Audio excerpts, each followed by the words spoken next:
Du contenu pour nourrir votre quotidien. Des conseils et des solutions pratiques. Des experts qui partagent leur vision. Bienvenue dans les balados du RQRA. Bonjour à tous, bienvenue pour ce nouveau numéro des balados du RQRA. Aujourd'hui, on va parler du groupe Patrimoine avec une invitée de marque, Nathalie Paré, présidente, directrice générale du groupe Patrimoine. Bonjour Nathalie et bienvenue. Bonjour Ahmed, merci à toi de l'invitation. Avec plaisir. Alors avant de parler plus en détail peut-être du groupe Patrimoine, on va parler de la personne Nathalie Paré. Qui est Nathalie Paré et qu'est-ce qui l'a menée au domaine des RPA ? Nathalie Paré, c'est une infirmière de profession. Je suis une infirmière de profession depuis plus de 30 ans. Je dirais pas combien d'années, mais depuis plus de 30 ans. J'ai commencé comme un peu toutes les infirmières de profession dans le milieu public, où j'ai tenté toutes sortes de disciplines dans mon domaine. J'ai été voir toutes sortes de disciplines pour voir vraiment qu'est-ce qui m'appelait, qu'est-ce que j'aimais. Des essais, des erreurs, pour rapidement me rendre compte que la psychogériatrie m'interpellait énormément. Et je me suis en allée vraiment directement dans ce type de clientèle. J'ai poursuivi ma carrière, surtout, je sais pas si tu connaissais dans le temps ce qu'on appelait Robert Giffard à Québec. Oui. Ça s'appelait comme ça. Donc, c'est là que j'ai pu acquérir toute l'expérience que j'ai de l'être humain. Ça a été vraiment une grande école là, pour comprendre qui est l'être humain et ce dont l'être humain a besoin. Donc, ça m'a toujours là, fascinée par la suite. Et c'est ça qui m'a emmenée vraiment là, auprès des RPA aujourd'hui. Et depuis combien de temps est-ce que vous êtes dans le domaine des résidences en particulier ? Ça fait 30 ans. 30 l'année ans, prochaine. Ah oui, donc dès le départ, en fait, on était d'emblée en fait en résidence pour aînés. Comment ça s'est passé avec le groupe Patrimoine ? Écoute, ça a été vraiment une rencontre coup de cœur. J'ai rencontré François, le président fondateur, qui a été un mentor, qui a été vraiment la personne qui m'a comme dit « Go Nat », tu sais. On fonce dans ce domaine-là. Puis François, c'était, et c'est le visionnaire. Tu sais, il est très visionnaire pour savoir vraiment où on doit aller, qu'est-ce qu'on doit faire. Et moi, novatrice aussi dans l'âme, tout de suite, on a vraiment cliqué dans les personnalités, mais surtout dans les valeurs, qui étaient les valeurs de l'être humain. À savoir vraiment comment on peut faire pour rendre nos milieux encore plus stimulants, encore plus agréables pour l'aîné. Oui, pour les résidents. Ouais. Et aujourd'hui, le groupe Patrimoine, ça représente combien de résidences, combien d'employés, de résidents, etc. Ça représente 5 résidences. Ça représente aussi 650 employés et 1250 résidents au travers de nos à travers de ces 5 résidences. Oui, au travers des 5 résidences. Très, très Donc, beau. 1025 portes environ, là.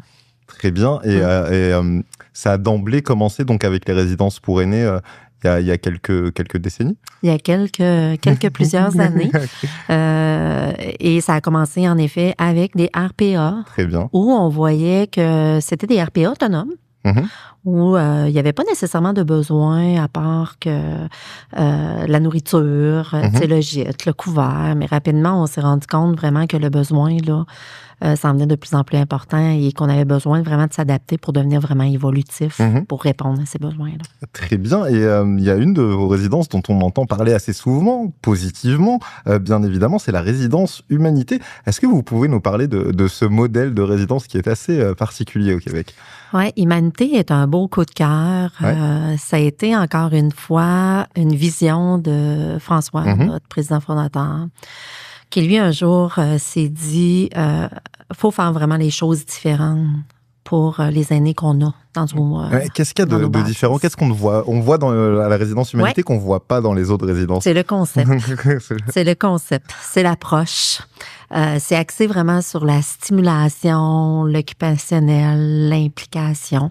Les gens y habitent comme à la maison. Puis ça, pour nous, c'était vraiment super important que les gens se sentent comme chez eux.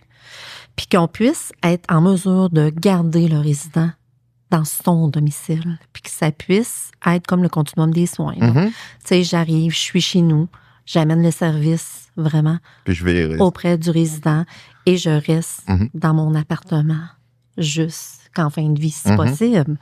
Fait que c'est vraiment cette notion-là de dire, je ne suis pas déménagée d'un bord puis de l'autre. Je suis comme impliquée dans mon milieu de vie. Je vis et je m'amuse dans mon milieu de vie. Et cette clientèle-là, à Humanité, c'est vraiment pour une clientèle avec des troubles de la mémoire, maladie d'Alzheimer, maladie apparentée. Et souvent, ce qu'on se disait, c'est, mais pourquoi cette clientèle-là, un coup qui ont la diagnostic de troubles de la mémoire, pourquoi qu'on arrêterait de vivre? Au contraire, il faut continuer de vivre. Ils ont des passions, ces gens-là. Ils ont le goût de continuer de pouvoir faire des choses qu'ils ont toujours faites au travers de leur quotidien. Donc, c'est ça, Humanité. C'est qu'on les implique et on les invite à continuer de vivre leur passion, à continuer de faire des choses pour lesquelles ils ont toujours aimé faire, que ce soit de la musique, de la danse, que ce soit de juste plier du linge, d'entretenir une maison. Parce qu'Humanité, c'est 12 maisonnées. 12 maisonnées où les gens habitent ensemble au travers vraiment d'un milieu de vie. Et donc, j'imagine que ça joue également au niveau du déclin cognitif. C'est quelque chose qui fait ralentir, on va dire, ce processus d'avoir autant d'activités, de continuer de vivre comme vous le disiez. Bien, en fait, de ralentir, c'est un grand mot. Mais par contre, ça leur permet de vivre la maladie. Puis ça nous permet aussi de pouvoir accompagner les proches aidants qui sont autour. Et Humanité, c'est une histoire d'inclusion. Okay. Donc, c'est important d'inclure tout le monde autour du besoin du résident et de faire vraiment un bon travail d'équipe pour y arriver. Donc, le résident s'en ressent au travers de toutes les sphères de sa vie. Parce que quand il voit vraiment que tout le monde est autour de lui, qu'on respecte ses envies, ses goûts, même s'il ne comprend pas dans sa maladie, il le ressent. Et c'est là que le non-verbal, que l'approche prend tout son sens au travers de cet accompagnement-là. Et vous avez parlé tout à l'heure des 12 petites maisonnées. Comment est-ce que ça a été mis en place, tout ça? Comment est née l'idée? Parce que c'est pas des choses qu'on a l'habitude de voir au Québec. Non, tout à fait. Mais nous, au travers de nos résidences, on a pu observer pendant longtemps comment se comportaient les gens. C'était quoi l'approche? On les voyait vraiment fonctionner. Rapidement, dans nos résidences, on a vu le besoin de plus en plus présent au niveau des problèmes cognitifs. Et on a rapidement commencé à faire des petits milieux de vie vraiment dans nos résidences standards, autonomes, où on allait vraiment répondre aux besoins de cette clientèle-là, où les gens apprenaient à vivre ensemble, où les gens apprenaient à juste couper des légumes ensemble, apprenaient à faire des affaires du quotidien ensemble. Et c'est là qu'on s'est dit, pourquoi pas le faire à plus grande échelle, où on pourrait vraiment faire une résidence, mais qui est adaptée vraiment pour cette clientèle-là. Ou que la liberté organisée là, se passe à tous les jours. Donc, pour eux, ils se sentent libres, mais dans un milieu de vie qui est organisé pour eux. Incroyable, j'imagine que ça a dû étonner au début cette résidence Humanité. J'imagine qu'il y a eu quand même quelques interrogations au début. Tellement, tellement d'interrogations. Puis j'entends encore mon partenaire, François, qui dit ça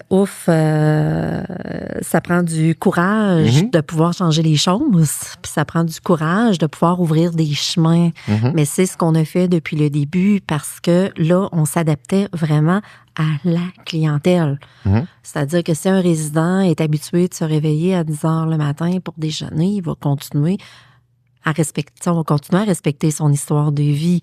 Fait que là, on sortait un peu de OK, où qu'ils s'en vont avec cette espèce de projet-là, là. Et c'est quoi l'objectif de tout ça? Mais nous, on y croyait avec conviction. Tu sais, que ça pouvait répondre vraiment à un besoin qui était de plus en plus grandissant, mais que surtout, ça ferait la différence pour la clientèle, mais aussi, il ne faut pas oublier les proches aidants autour. Parce qu'eux aussi font partie de cette histoire-là. Oui, c'est ce qu'on me disait justement dans l'un des balados du RQRA. On ne prend pas en compte que les résidents, forcément. C'est tous ces proches aidants, toutes les familles qui gravitent autour et elles aussi, on va dire, bénéficient de ces conditions qui sont très favorables à la liberté, etc. des résidents. Tout à fait. Puis pour eux, c'est aussi une éducation, parce que d'avoir un diagnostic dans la famille de maladie d'Alzheimer, maladie apparentée, c'est pas quelque chose qui est évident. Qu'est-ce que je fais? Où que je vais? comment je réponds à ça? Fait qu'il faut aussi accompagner les familles au travers de ça. Là. Alors, félicitations pour ce très beau projet qui est Merci. Humanité. On va parler un peu plus de votre vision du secteur à présent. Ça fait un petit moment que vous êtes dans le domaine des RPA. Quels sont aujourd'hui les principaux enjeux auxquels on fait face en tant que gestionnaire de résidences pour aînés? Oh, il y en a plusieurs. Il y en a quelques-uns, mais ça a toujours été les mêmes pour nous. La capacité de payer des gens. Hein? Et avoir vraiment les sous nécessaires pour continuer vraiment de leur offrir un service de qualité. Ce qui est un enjeu aussi pour nous, c'est vraiment le fait qu'aujourd'hui, en 2025, avec l'augmentation de plus en plus importante des besoins, j'ai encore une incompréhension à se dire, pourquoi on n'est pas capable de travailler ensemble, public-privé, pour y arriver à pouvoir répondre à ce besoin-là. Puis pourquoi encore on s'enfarge là-dedans, tandis qu'on a tellement de problématiques à réaliser. Et tellement de choses à apprendre aussi. Tellement de choses à apprendre. Puis Humanité, ça a été vraiment un beau projet où on a pu vraiment mettre en place des choses pour pouvoir apprendre que c'est nous qui se met souvent les propres limites. Et tant qu'on n'apprendra pas à travailler ensemble, main dans la main, ça va devenir difficile pour l'avenir parce qu'à mon avis, c'est la seule voie de passage, c'est d'unir nos forces, que ce soit public, privé et communautaire, pour pouvoir y arriver. Là. Oui, donc les enjeux que vous avez évoqués, la piste de solution principale, on va dire, ça serait cette meilleure reconnaissance, ce meilleur partenariat entre le public et le privé.